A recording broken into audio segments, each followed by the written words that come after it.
Mike Bohn here in New York, standing next to UFC 230's Derek Brunson, who fights Israel Adesanya on Saturday night.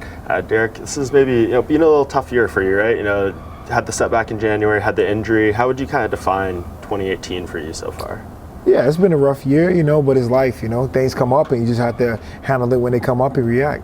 Yeah, I mean, it seems like you have the chance to kind of put all that little bit of a tough year behind you right here. Huge opportunity on Saturday, huge fight for you. Fighting Izzy, I mean, how did this really come together? It seems like there was a bit of a build and the match was actually made. Like I said earlier, the kid doesn't lack for confidence. So I think after his first fight, they were asking him about fighters, and they mentioned me, and he kind of like laughed. And I think before he was saying how Derek's out here knocking people out, so I can knock people out. He just mentioned my name every opportunity he got. So we had an opportunity to fight. And I said, yeah, let's do it. Let's line this fight up. I want to do it. Yeah, because it's interesting, right? Like, you fought some of the biggest names in this division. He's the up-and-comer, right? He's the undefeated guy on the rise. You were kind of that at one point in your career, too. Was there any hesitance? Because we see how the game is kind of working these days. Everyone wants to fight the dude above them. They want to climb the rankings, and you're kind of giving him the opportunity in this spot, right? Yeah, for sure. It was just a matchup where we had a lot of fights on this card that was going to be like a middleweight tournament where everybody was saying. So I took that opportunity. I saw all the top fights lining up. I was like, yo, let me get a part of this. Let's make me and Izzy, and we can complete this card. And then a lot of fights fell through. But yeah, he's one of the up-and-comers, and he's right in my way. Everybody's asking me questions like, I'm not fighting to get to his spot. He's fighting to get to my spot, and I'm cool holding my spot right now. Yeah, and once this fight was made, they did the press conference and everything. You guys had the stare down, but it seems like there was a bit of an interaction, maybe in a bar or something the night before that. Can you explain what happened there? Well, it's funny because I saw him out in the bar. We were staying at the same hotel, and he was out there, chilling at the bar, drinking, being belligerent. And I saw him, and he was like, he came up and he tried to shake my hand. I was like, Izzy, man, I thought you was talking all this trash. Why are you trying to shake my hand? So at that point, I knew he wasn't really about, he didn't really want to fight. He liked playing the hype game. He believed in his confidence, but, I believe he knows what's ahead for him. Yeah, what do you think of him? I mean, obviously, only 3 UFC fights. He's only been in the organization since February. Is he a guy that what he's done so far, has he impressed you? Not really. He's tough. He's solid. Good striker. He's long. Not really impressed with his overall game. I watch a lot of his kickboxing fights, and I see, the guys that do beat him, how they're able to beat him.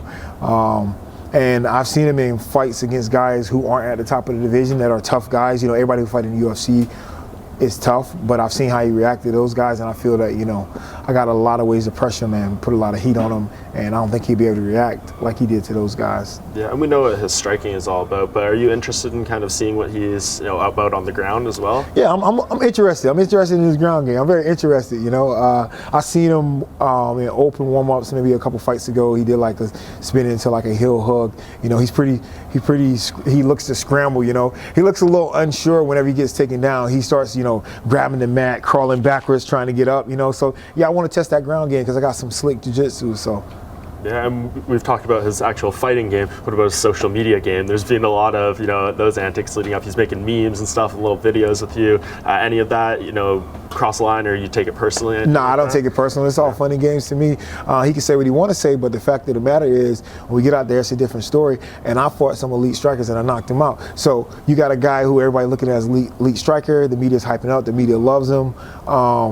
What's going to happen when I knock him out or I touch that chin, then what's up with your striking in, So I think it's very important to be very cautious and understand what you get yourself into, because if you get knocked out and you're so-called this nasty striker, then what are you after that, Yeah, and then a couple of quick hitters here. Okay, so there's a lot of middleweight fights on this card. Let's just get some quick predictions from you. Who do you think wins, David Branch versus Jared Cannonier? I think Branch, man. Branch is an underrated guy. He's very tough. Cannonier is a very tough guy, too. I saw him fight a lot. I saw him yesterday, and he used to fight heavyweight, but previously light heavyweight, and he's getting smaller, man. He's coming down a lot. So, yeah. But I like Branch in that fight. And then what about Jacare and Weidman? That's a tough fight. It can go either way. The thing about those guys, they both take their times and get into fights, and that's one of the things, going forward, just taking your time in fights, and instead of just going out there trying to blitz people, get them out of there real quick.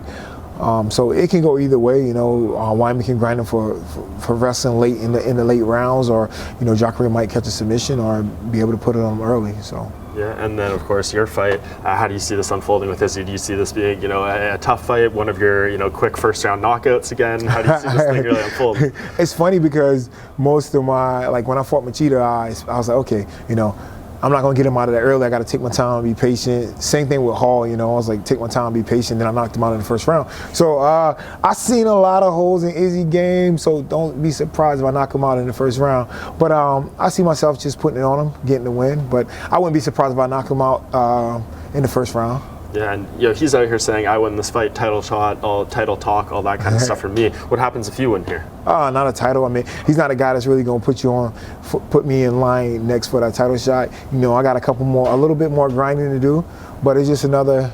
He's a money. Just make some money off this guy. You know, he's in my way. And then I, you know, get a top 5 matchup, and you know, after that, probably get a title shot. Perfect. Well, it all goes down Saturday night, Madison Square Garden. Derek Brunson, Bohn. Keep up with all our UFC 230 coverage on MMA Junkie.